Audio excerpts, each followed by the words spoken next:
మెదక్ జిల్లాలో గురువారం నాడు 115 మంది నామినేషన్లు దాఖలు చేసినట్లు మెదక్ జిల్లా అదనపు కలెక్టర్ నగేష్ విడుదల చేసిన ప్రకటనలో తెలిపారు.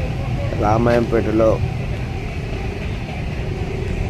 మున్సిపాలిటీలో 58 మంది నామినేషన్ దాఖలు చేశారు. నర్సాపూర్లో 52 మంది నామినేషన్ దాఖలు చేశారు. తూప్రాన్లో 61 మంది నామినేషన్ దాఖలు చేశారని తెలిపారు.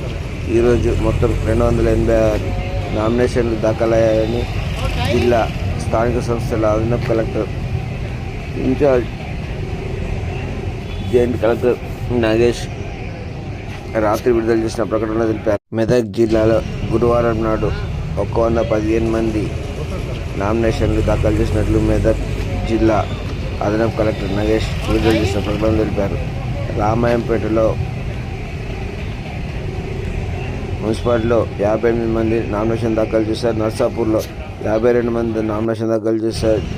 తూప్రాన్లో 61 మంది నామినేషన్ దాఖలు చేశారని తెలిపారు.